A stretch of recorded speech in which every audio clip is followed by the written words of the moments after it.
Hi everyone, today I'm going to show you how to generate wind and pressure field using MATLAB code. Basically, this MATLAB code has been extracted from the source code of Delta RAS. So this source code is a part of this dashboard graphic user interface. So I'm going to show you how to generate that, how to basically implement that Holland wind model. There are a lot of options you can use that. But out of these options, I'm going to use only the Holland 2010 model because I have written the code in the Python environment. I'm just comparing which code is giving the best results, right? And then I'm validating this wind model, different types of wind model. These are the parametric model. That's why it has several model parameter. So we have to be able to estimate that parameter. And then no one has been able to accurately estimate those parameters ever. So yeah, still it is in developing stage, so we can do that. And the trick here, it's a little bit different than what I did previously when I was using that Python code, because I used the Monte Carlo formula to estimate the model parameter, but here they're using different module and different strategy. So these are the two different issues we have. So let me quickly just to show you how to do that. But at first, you have to have that dashboard installed on your local machine. It is not a difficult thing to do. It is open source. It's free. You can easily go to Delta RAS website and you can download that dashboard. So let me just quickly share my screen, and let me just show you how to do this processes. So this is the code. Okay, at first I'm starting from the beginning. I have that Delta RAS software package here in my local drive. It's dashboard. Okay, so the latest version I have, it is the Delta 3D dashboard. This one, this is a separate software package, and it is basically run on MATLAB environment. So if you install that runtime compiler environment, it will be there. So if you go to bin, and then that's that. Okay, this exe file, because it is already compiled, and they're just giving you this option to select which option you want to use. And there are a lot of different relationships. The good news about this one, that you can easily set up a model right within 10 or 15 minutes, because all of these data sources are connected there, but you can't even generate the flexible mesh using this graphic user interface. Rather, what you can do, you can generate a model, and then you have to extract this, and you can change the mesh, and then it will convert that. See, it's not opening. Maybe we have the same issue that we had previously. We have to go to that C drive, user, and then username, app data. Sometimes this is happening these days, but what I can do in temporary file, temp, I think here it is, temp, right? Temp, yeah. And then again, the username, and this one is creating that problem. And let me just go inside that bin again and hitting, and it is opening. Let me see if it can really, that's that. It is starting, and if it opens successfully, then we'll see the it's opening. I think hopefully it's checking everything. It's kind of a local software package, everything downloaded, but still it has some link. We can easily download and click and download everything. We can do that. If someone, I'll make one tutorial on this, how to use this dashboard to create a model and to run it separately. Here it is. Here is the interface we can see.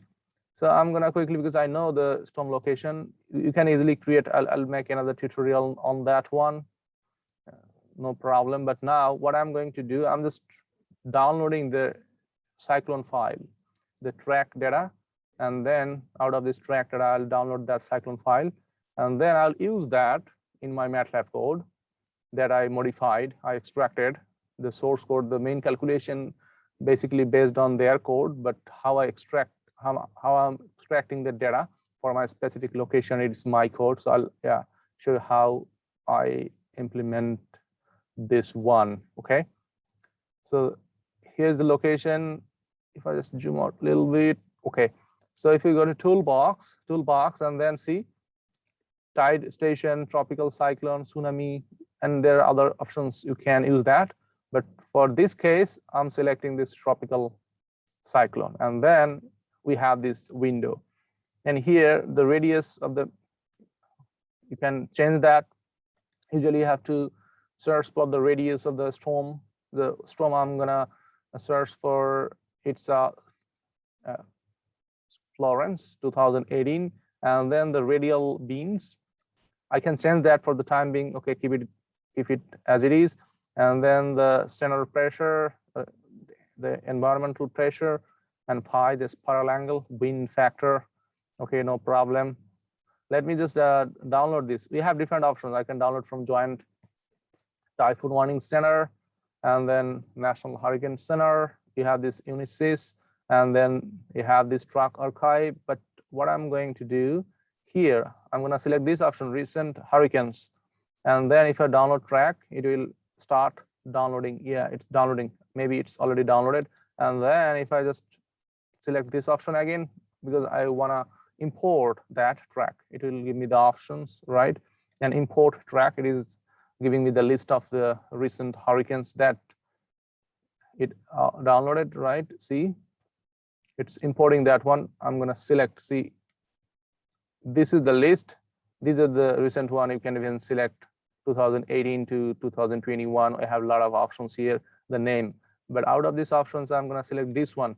This is the Atlantic Basin, and the number of hurricane for that year, it was 6, right? So the year of happening occurrence is 2018. The name is Florence. So I'm selecting that one, and it will show the track.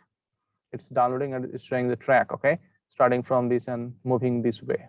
This is the best track we have. And then I can even download that. I can calculate the spider wave, the main output, or the merit or demerit, whatever you can say. If you want to run a Delta 3D model, you can use this interface, and you can easily calculate the spider wave. It will give you the option as a spider wave. It will write that. But what I have done, I have written a script in Python that can do the job. If you have any, if you don't want to use this one, this graphic user interface, and for the most recent one or the storm you need, you may not have that track data, or you may have the track data in different format.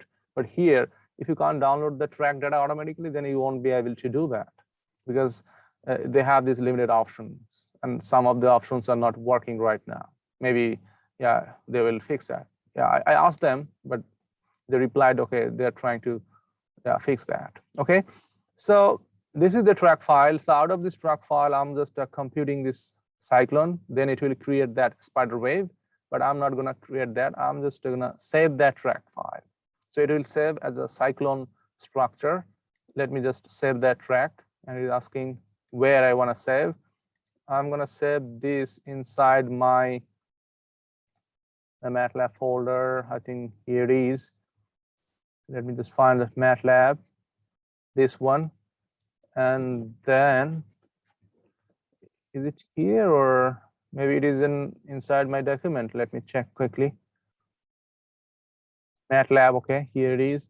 And then tropical cyclone, because I have downloaded everything there. These are the previous file I tested, and here I'm selecting, okay, test Florence, okay, test Florence, and the extension is CYC, means the cyclone file, and I'll show the structure of this file. It's saving, and it's already done. Let me just quickly navigate to that point. Here it is, MATLAB, and then tropical cyclone file, and inside that one we downloaded the test. Okay, this test Florence cyclone, date and time.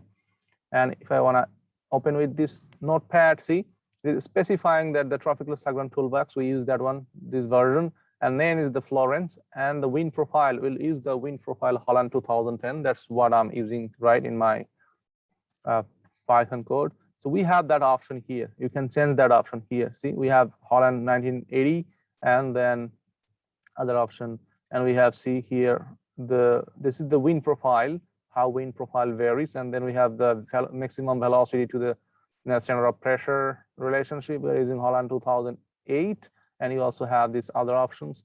And then you have the R max relationship, how the maximum radius is related to the distance, okay, or the wind velocity and the pressure. We have this relationship, and there are other options.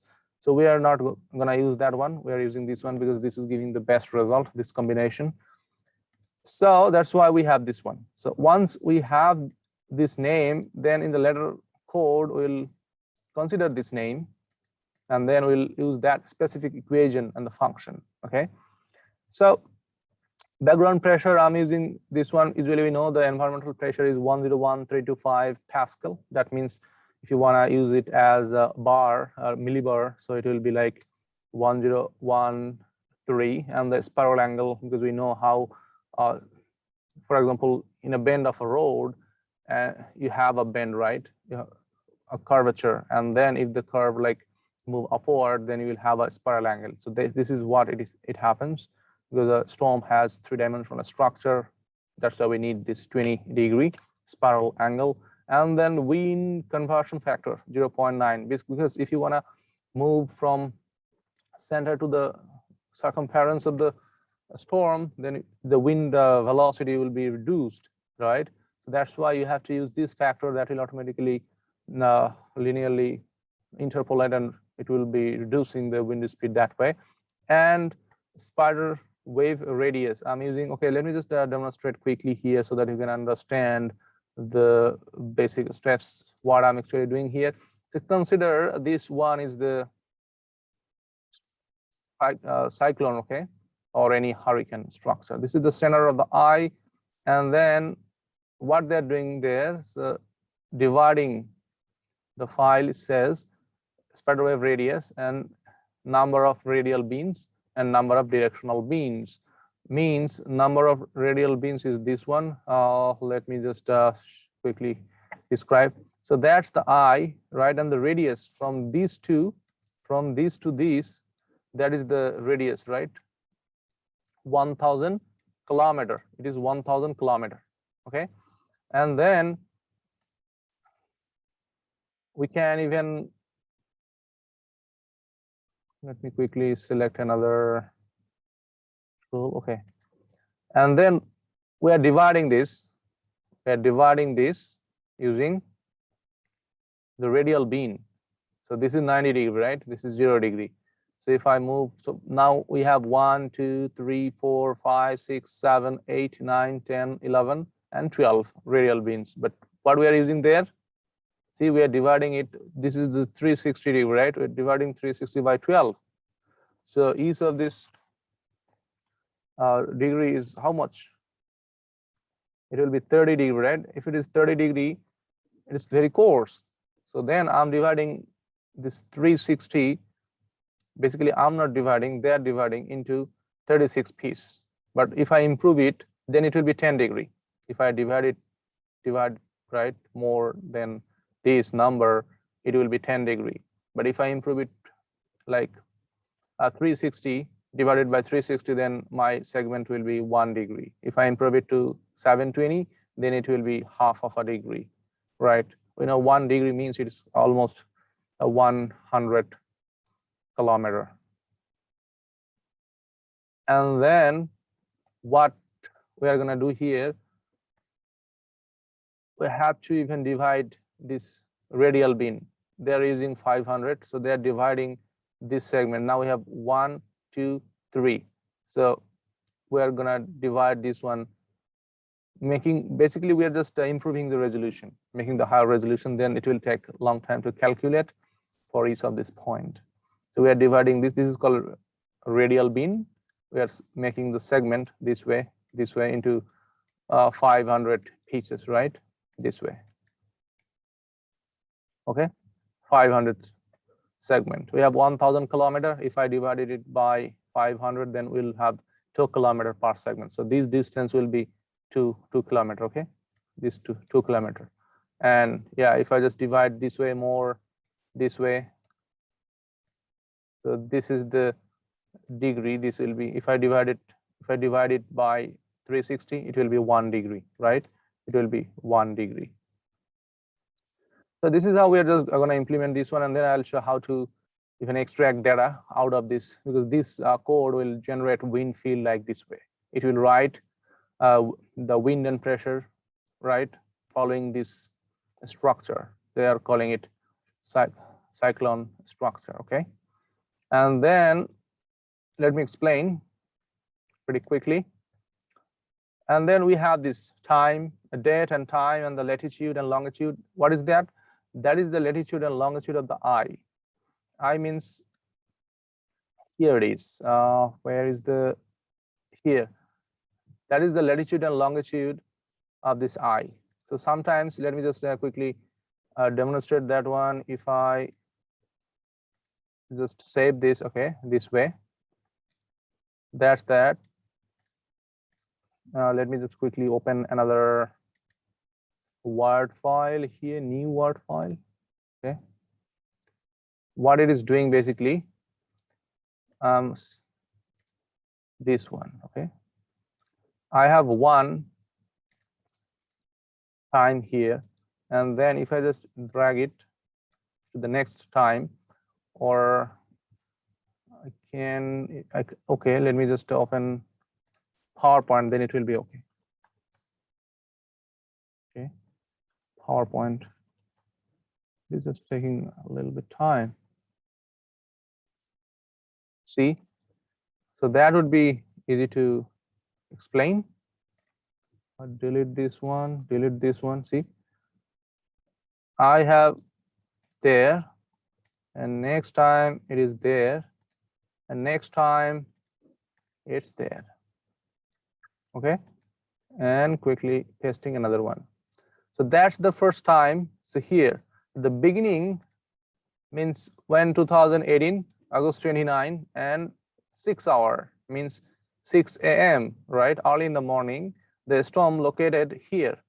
The center of the storm is this, the latitude this and longitude this. That means it is located there. It is located there, not here. USA is here. It is located close to the Africa, right here.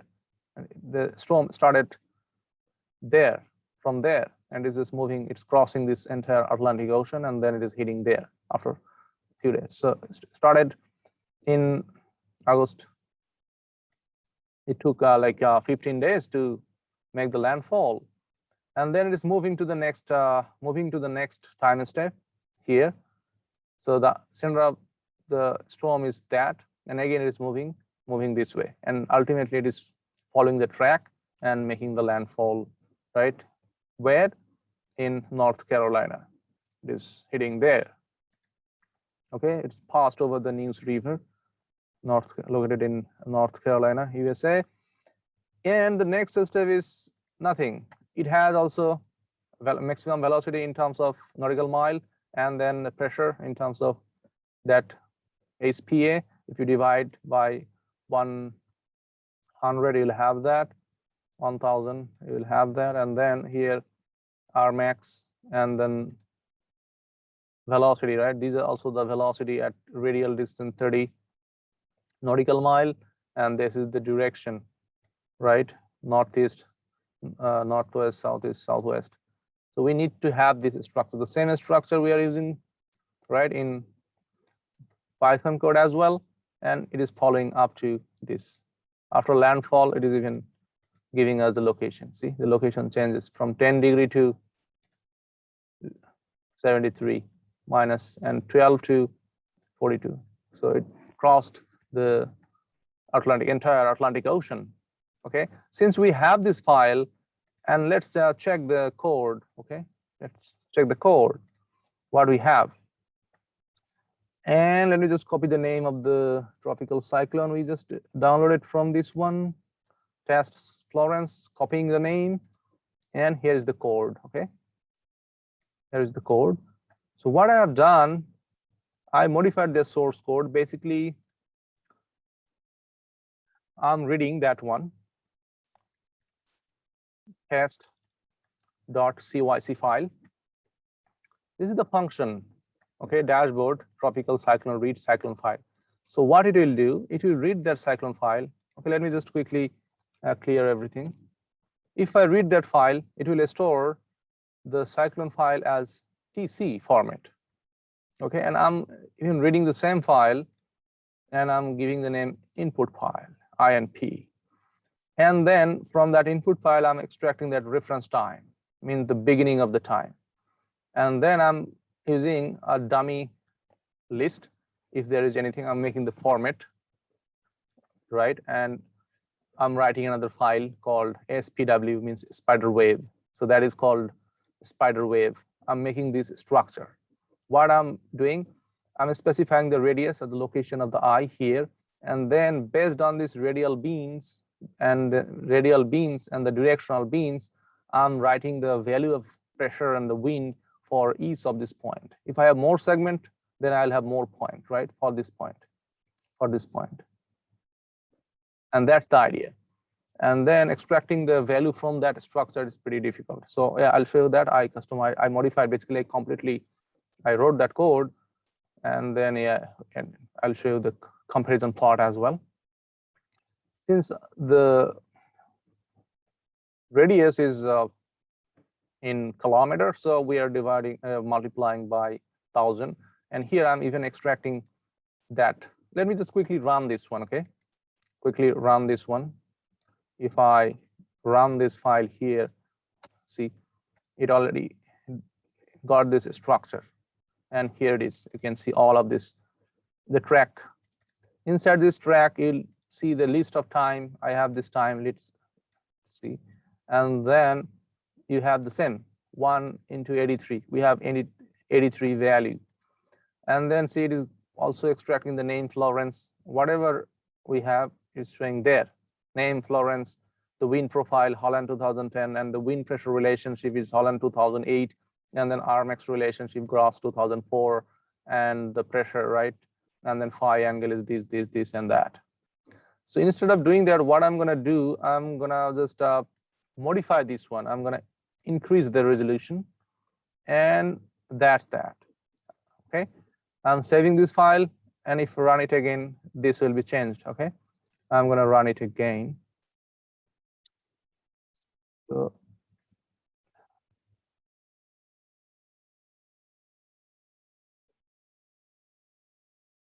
yes, so here it is. See, 360. The radial bin is okay, so that I can show you quickly. Otherwise, it will take a lot of time. And I have 83 number of track point. It's reading this way. And then if I even import, it is the same file, right? So that is the option we can. Yeah, I'm just reading this file, right? If I get this direction, and I'm writing in that format because I'll use that one. Oh, I haven't used this command. That's why there is nothing, right? So if I use that command, it's there. It's still running. See, it's still running. That's why it is calculating. And because the structure is pretty complex, that's why it takes time. But don't worry, it will be, I think it's going to be finished shortly. If there is nothing wrong, yeah, it will finish it. And then what is the next step? So let me just quickly show you that, or I can stop that and then I can start from the beginning so that you can understand what is happening. Okay, I'm running the entire code, then it would be easy. It's running. It just extracted every data. And here's the trick. They're using a command here, cutoff speed. If the cutoff speed is 35 nautical mile per hour, then the code will exclude the calculation. And they're just modifying it, dividing here by 185. Then if I divide 40, or I can customize that one, no problem. I can use even 35. I tested because I'm still testing their code and my code as well. It is 40 divided by 1.85. That means that it is going to give you 21.6. So if the wind speed is 21.6 nautical mile, it's not that strong wind. It is normal wind. So then we're not assuming that this is a storm So we are excluding that calculation to make the data as small as possible, because that won't even affect our storms, the simulation, right? When running this model, it won't have that much effect on that. So it's calculating, and then see we have this function. The first thing, we're just reading it and we are extracting this value. The final one, this one, WES3. So after exporting all these values, we are passing this tropical cyclone structure, and then we're giving this name as spider wave. It has generated, I think, yeah, it generated that spider wave by the same name we're giving. Okay, which name we're giving here? That test underscore Florence, and then the extension will be SPW. Let me check that if we have. I think we should have that. I don't know, maybe we don't need that. Ultimately, we don't need that. SPW, it is not there because we are not writing that file as well. We're excluding this one. Okay, so the next thing is we're done with that. Okay, we're not saving, because see, we're not saving. We're just only following the direction here. And then I have all these files. The main output, this one, when I'm going through this function is a big one. That is the main file. See, if I want to just go through that, what it is doing. That is the main function, is taking the track input file and the format is tropical cyclone structure and the spider wave input and the output file name I'm giving as that. I'm not saving that file, and then where are in whatever command you want to add, it will take that. And then they're reading the track data. At first, is reading the track data. You have to give that input. That's why I'm using that INP file and giving the format. And then it is reading the spider wave input, SPW. That's why I'm reading that. Yeah, SPW. I'm preparing this SPW and INP because of this one. That was pretty hectic, and converting the unit from nautical mile to meter per second and miles or kilometer, and then cut off speed. It is even cutting off or reducing or removing those speed. That's the threshold we specified. Then they are computing this forward speed, means the translational speed, and they're using the decay constant, a decay function. That's the different thing they're doing here, other than what I have implemented in my Python code. So they're identifying the land when the storm is completely over the ocean, and if the storm is on the land, because they're trying to identify the landfall.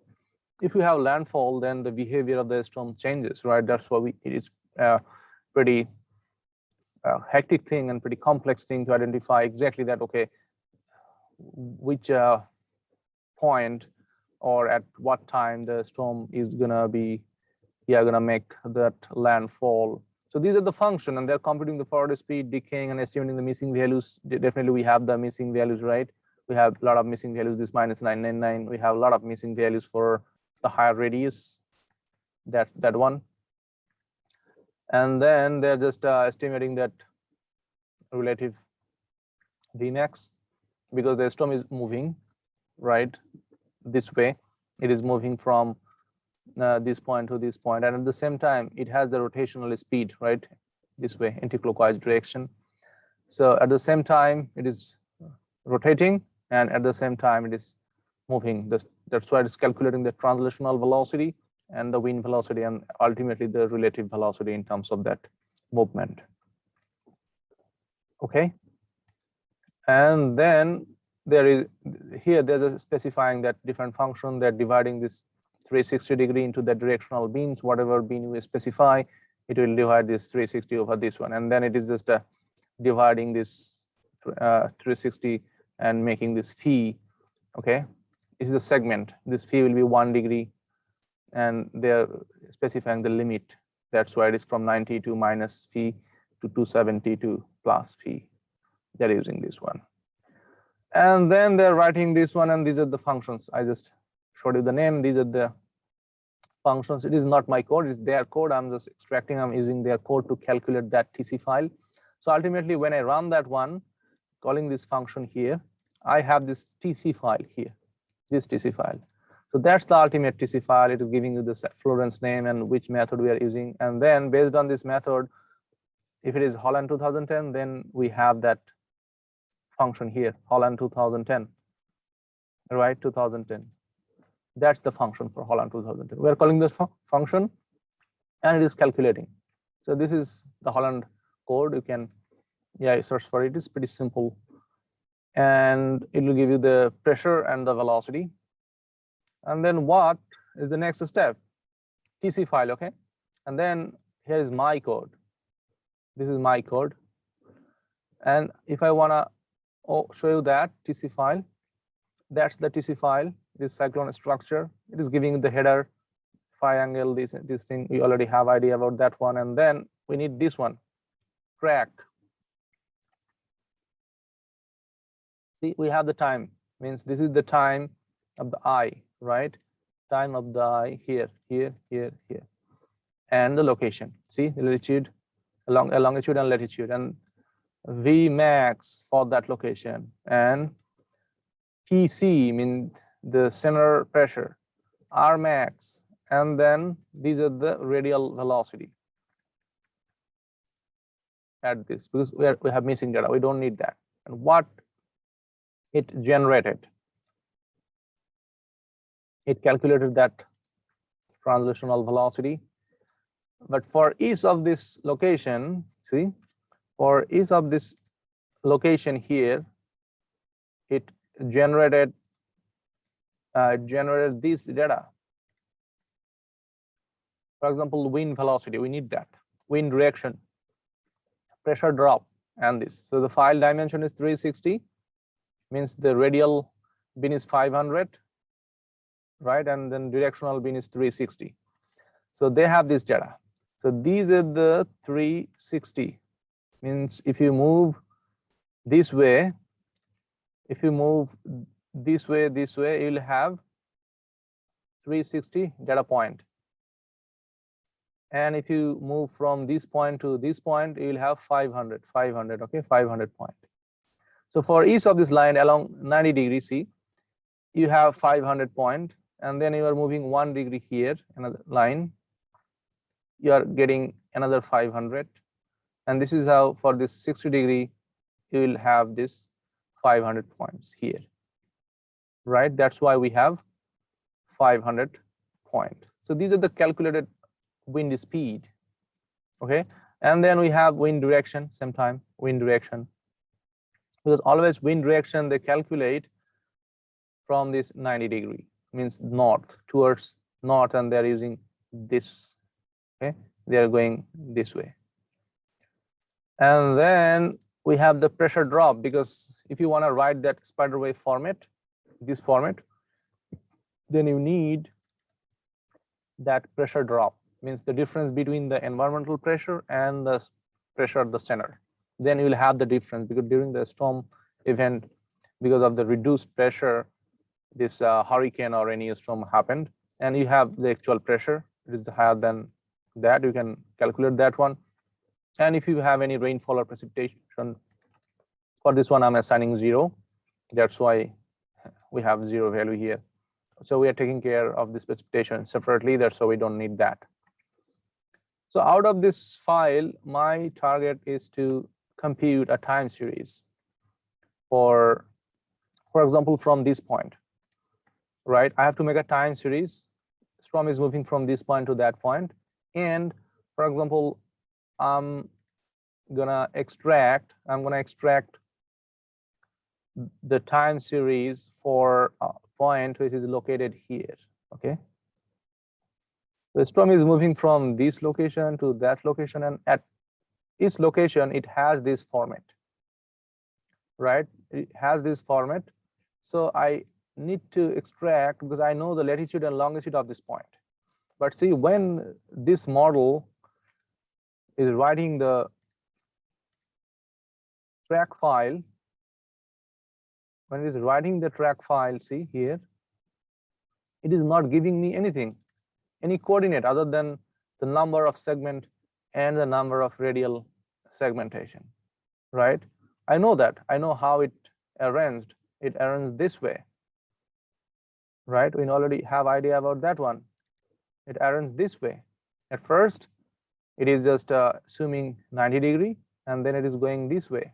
So for each of this, for this 90 degree, it is arranging this way, then it is moving this way, and again dividing this into 500 pieces.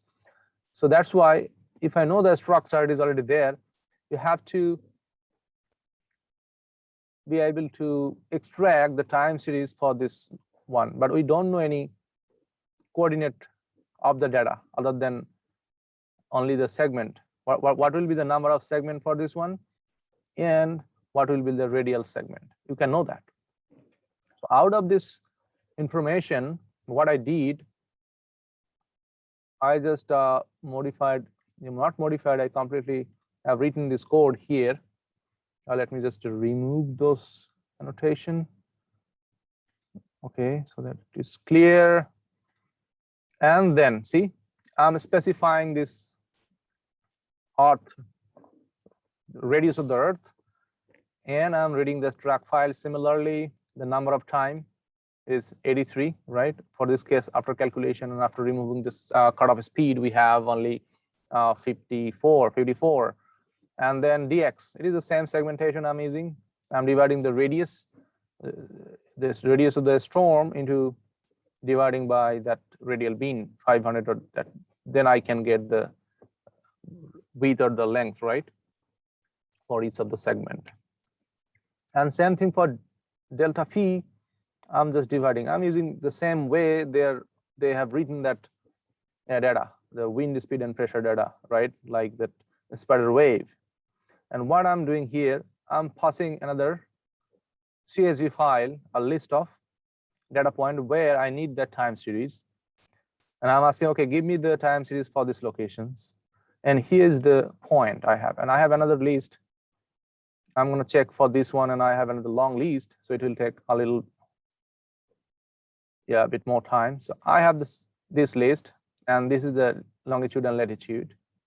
I'm giving, okay, at first I'm giving this one. I have this name. These are from a source, the airport data.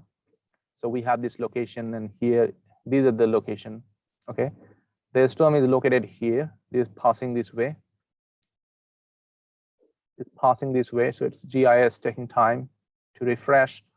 And these are the source stations, okay? And then I'm trying to verify the model. If the storm, this is the eye, location of the eye, the track, and I'm going to extract from this point, that point, this point, that point, okay?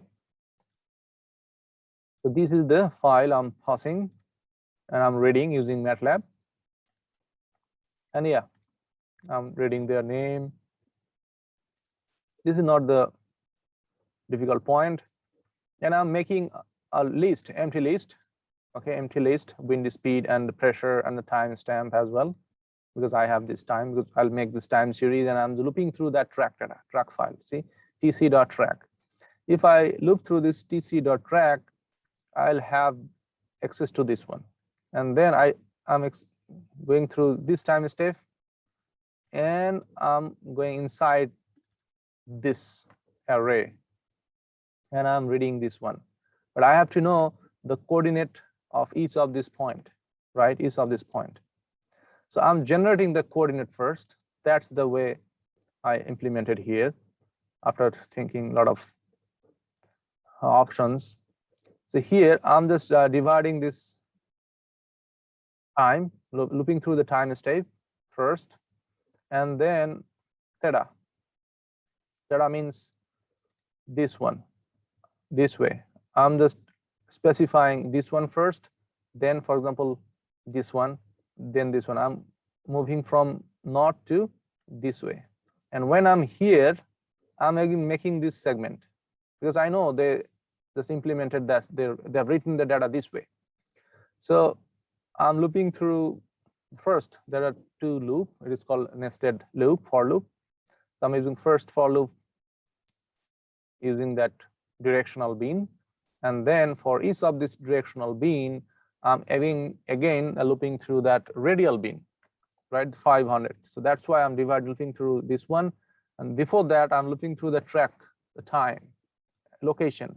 Each of this time, just this way, right? This way. For example, I'm here. I know the time. I'm looking through this one, this one, this one, this location first. And then if I am here, then I'm looking through radial beam this way. For example, first case, I'm here along this line, north, and then I'm looping through this radial beam. First, looping through location, center of the storm or the eye, and then looping through that directional beam, and then looping through that radial beam to calculate the latitude and longitude, because I know the latitude and longitude of my point and I need that time series. That's pretty complex. So how can I do that? There is only one equation, right? That is called Haversine equation. This Haversine equation will give you, because if you consider the Earth as a great circle, because the surface of the Earth is not flat, rather it's curved.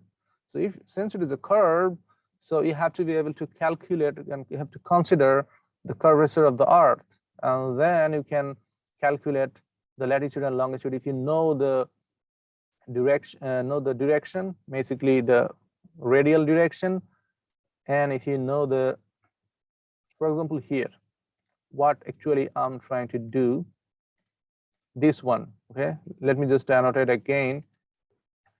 For example, I'm going to calculate the latitude and longitude. What I know that it is 30 degrees from the north, because it is 90, it is 60, it is 30.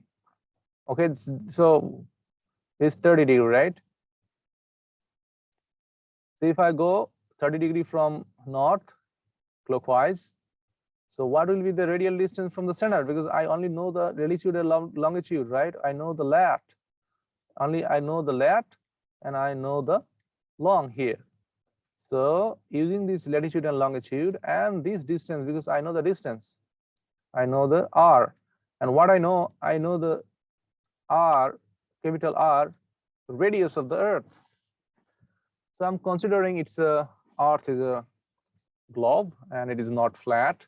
So that's why I'm using that Haversine equation. So if I use this radius and that radius, and if I take that ratio, right, this one, and then if I specify the latitude and longitude of any point, and if I want to calculate the latitude or longitude of another point, so that's why I need to use that Haversine equation. We call it Haversine equation. You can search for the equation. It's a pretty complex equation, and you can find it anywhere. So if I want to search for Haversine equation, it is Haversine equation, okay? Haversine formula. So that formula will give you only that. Basically, using that formula, people use to, people just use this formula for calculating the distance between two cities. For example, distance between the Washington, D.C. and the New York, or London and Washington, D.C. So that is the equation, okay? That will give you the distance. If you consider the Earth as a great circle, and you can, read everything from Wikipedia. So they are using this formula, that formula, and ultimately it is giving you the distance. But since I know the distance, I'm just reversing the formula. I solve the formula, and then I'm calculating because this formula will give you the distance if you know the latitude and longitude of two different points located on the surface of the Earth. So instead of doing that, I know the distance and I know the latitude and longitude of a point, and then I'm calculating the latitude and longitude of the other point. So that's the idea. So using that one, I'm calculating the coordinate of each of these points. So how many points I have? I have 360 along this radial direction, and I have 500. So if I multiply 360 into 500, it will give you 180,000, means 180K, 180,000 point for each location. And out of this location, I have to be able to identify the wind and pressure for that point, wind and pressure for that point, right? This point. And then the storm will move to the next location, and then again I'll have 100,000 point, and out of this 100,000 point, giving my latitude and longitude, I have to be able to calculate the wind and pressure for this location, and then it will make a list, and eventually it will give me a list, right? A CSV file.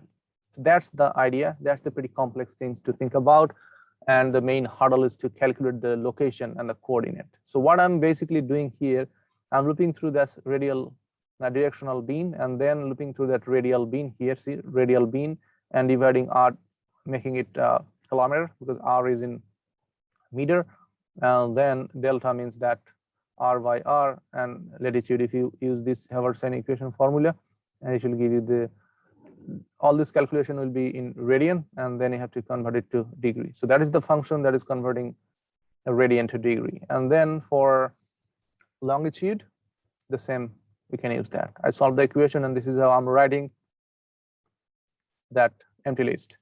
And ultimately, I'm making a table. I'm just writing, and then what I'm, after generating that empty list, because that is the array that will have 180,000 point, right, or value for wind speed, 180,000 value for pressure here.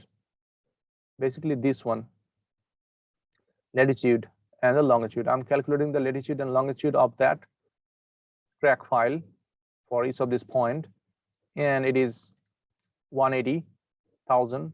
This is 180,000, and I'm specifying my latitude and longitude now. I'm calculating, see, when I'm looping through this file, I already have that x and y. I'm reading this file, and for example, first one, for this point, I know this latitude, longitude, and latitude. So that is the longitude, and that is the latitude for the first point. And using this point, after writing the latitude and calculating the latitude and longitude of each of this point for a certain snapshot, here, what I'm doing, that is the extraction point, and here is the main trick, right? I'm calculating the difference, right? What difference? Difference between 2 points. If I know the location, for example, this is my location, or I have data this way. Okay, quickly annotate me. Let me just annotate this way. For example, yeah, I was trying to show, it's pretty complex to explain sometimes, but I think, yeah, let me just quickly show that. So if I want to extract, now what I have, I extracted this data and I made it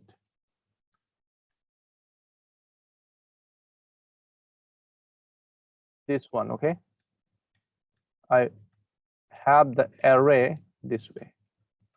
If that is the longitude and this is the latitude, because latitude, this is the latitude. If you move from north to south, you will have the latitude, and if you move from east to west, right, this is east, and that is west, that is north, and that is south. And if you have a point here, and you know the latitude and longitude of each of this point, so how can you extract the value for this one?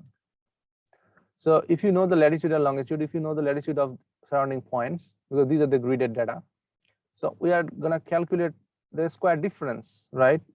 The difference between these two locations, not for these two, all difference from all of this point, means I'm going to calculate the difference, absolute difference or the square difference. Just make it a positive value, the difference between your point and the 180,000 points. And if you have the difference, so the point closest, right, close to that location, for example, this one.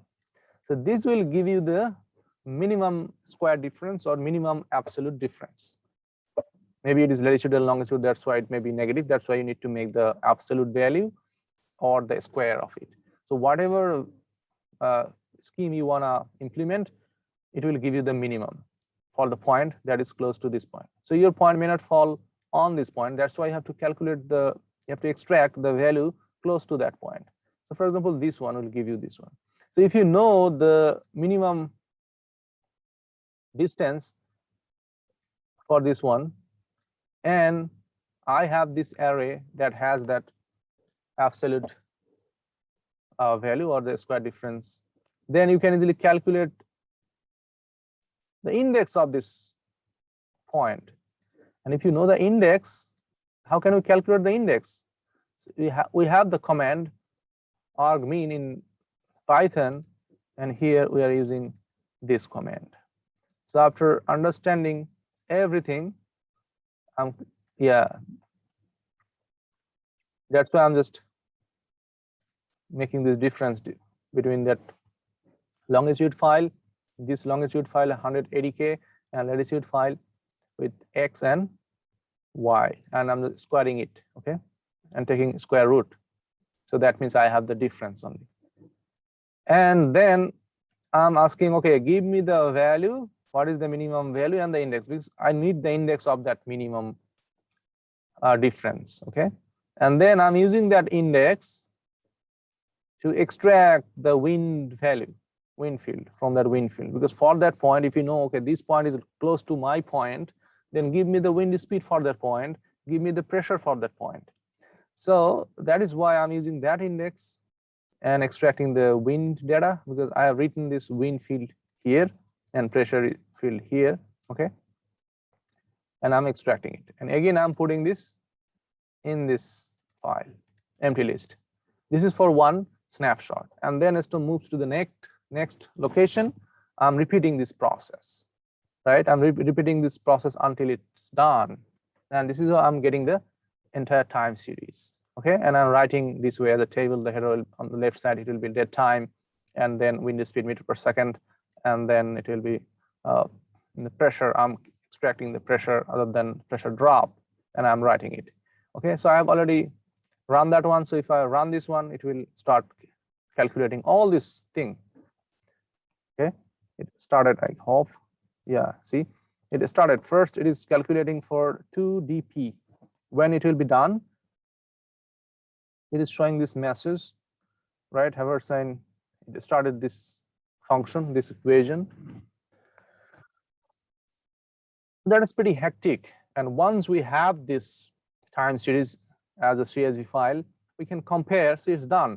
See, the data have been written successfully for the station 2 dp, right? And what it has written, so this format: dead time, wind speed, and pressure, okay. This pressure not in basically PA, it is KPA or HPA. It should be HPA, okay, no problem. So let me check that file 2dp, and then by this time it has written another one, 7w6. So let me check. It is writing here 2dp. Check the date and time. See this one, just it has written right now. If I open that one,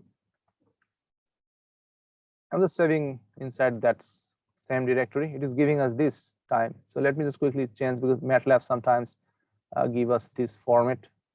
That's the difficulty. No problem. We can remove that.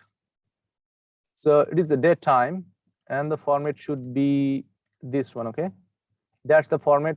It is giving us the data from September 2 and 6 a.m. to September 15, 18, right, 2018, and up to 6 a.m.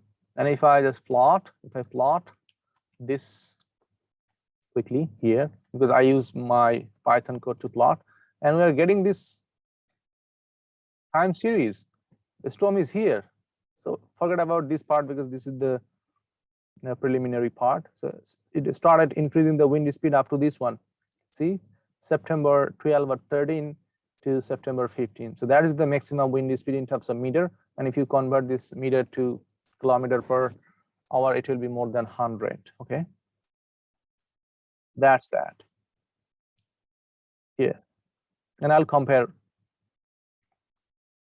And then it's writing another file. It already has the same file we are getting 7w6. The next one is, see the time, 7w6. Similarly, yeah, it is giving us all these files in this form. So for this one, if I wanna convert it to date time, the same, you can convert directly. Since I'm still modifying that code, I'm in that stage right now. I'm plotting again wind speed. Instead of wind speed, if I just plot pressure, see, these are the environmental pressure before hitting the storm. It was normal, right? Normal pressure, 101.35. And then it is drastically reducing because this is the storm reducing, okay? The code is running, it's simultaneously calculating for other points as well. So this is how you can use a dashboard, and you can extract that one cyclone file, and you can customize the code. And now let's compare with our observation data set. So I already compared this one. So let me show you the comparison plot of my Python script that I have written and shown in the previous tutorial. So that black line is basically from my code, from Python code, this black line. And this one, this ash color, it is from the sensor wind. This is basically observation.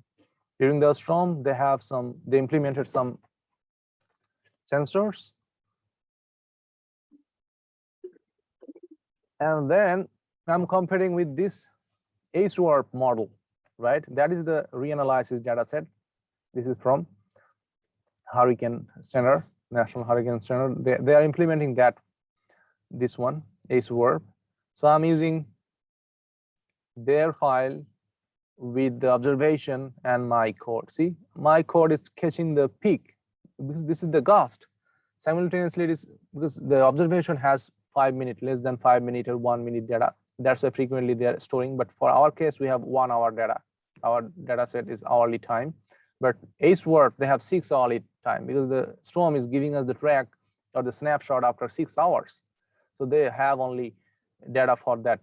But in between, they're interpolating. But that is the linear interpolation. But for my case, see, it is this one and this one and this one. So it's pretty quickly catching, right? Sometimes I'm overestimating, but most of the time it is catching at least the peak. But the other lower values of the gust, my Python code can't consider that one.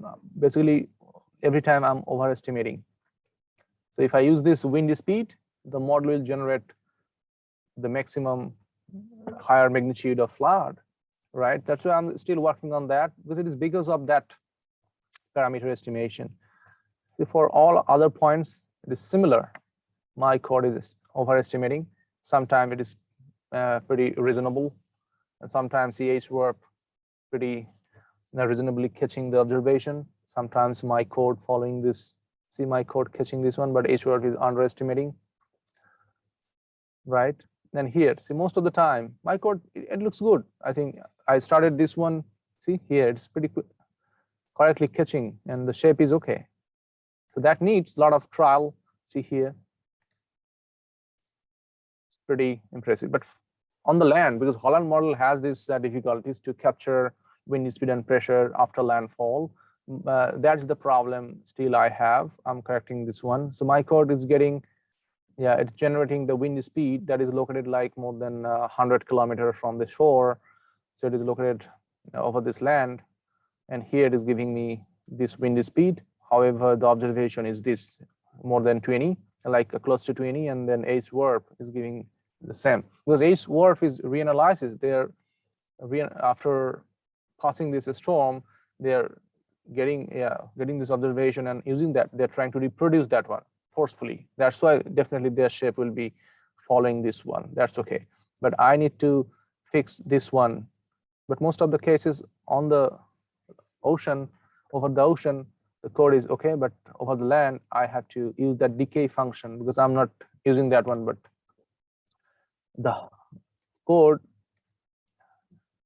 here, they are using that decay function, how the storm decays after making that landfall. And that's why I have another comparison plot. Okay, here it is, most probably here. Here it is, okay, see. And at the same location, I just displayed you, this location and this location is the same. This location and this location, these are same. And I'm comparing this black line, this is from MATLAB, this is from this code, okay? This is from this code, this black line. Still it is overestimating, it's close to 25, more than 20, but it is catching the shape. But here, see, it is again starting another secondary peak, but in observation, there is no secondary peak. This code from this dashboard, they also have this problem. They can't even neutralize this one. But my Python code, it doesn't have that secondary peak. It doesn't have anywhere. See, it doesn't have any secondary peak because it is following that observation. Sometimes we have, but the code, it generates secondary peak when we have something like that. See, here we have secondary peak and ASWRF, it is generating the secondary peak here, same. It's kind of same. But the thing is here, this is another one, not this one. And this is not for only one location, everywhere. Storm is passing, and see, every time that MATLAB code implemented from Delta RAS, it is generating the secondary peak. So that is the problem they also have. So that's why we are just trying, see, when the location is located at the eye, then it is giving this shape. Otherwise, if it is located on the left side or the right side, so it has that problem. If you go from center to the outer radial direction, you will have difficulties and it will give you this error. And then I'm doing this one. So after analyzing all this codes and processes or method, you can implement, you can select which wind model is best. That's why I'm trying to do a research on this, which wind model will give us better result. Yeah, which wind model we can use to resolve the coastal processes more accurately in future for predicting coastal flood. So that's why it's very important topic. But modeling wind and storms, it's really unpredictable and it is really difficult and complex processes. You have to include many things, literally many things. So that's why I'm working on that. I'm trying to use multiple sources of data to validate the model. If you have a forcing that is erroneous, then your model will generate faulty results. That's why at first you have to make sure that your inputs file or input forcing are accurate. If your boundary condition is wrong, then definitely your model will generate, because your model won't understand the reality, right? You have to resemble that. You have to provide that model that, okay, this is my accurate data, so give me, because it will solve the equation. If you provide accurate data, it will give you the accurate result. If your data is not accurate, then the model will generate the faulty and erroneous results. So that's why I'm gonna finish now, because it's been hectic for me to finish this one. So if you are interested in doing research in this field, you can go through this one and you can even customize this code for your purpose, and then it will be helpful for other. You can share your knowledge, and then if you have any query or any confusion regarding this issue, let me know. And next time I'll show how to use their dashboard to implement that model that will generate only this structured grid. But if you calculate other method using flexible mesh, so we can't use their dashboard. That's why we need to implement the mesh, everything separately. But if you want to use their previous version of the Delta-3 model, then it's easy to use dashboard, because they have the bathymetry, they have the boundary condition. If you need to click on that, and then it will automatically download the data and it will create everything. And it is possible to create a model within 10 to 15 minutes, but it will take time for run. But setting up a model using their data source, it's easy there. So I'll show you in the next tutorial probably. And by this time, okay, stay safe. And thank you very much for watching this video.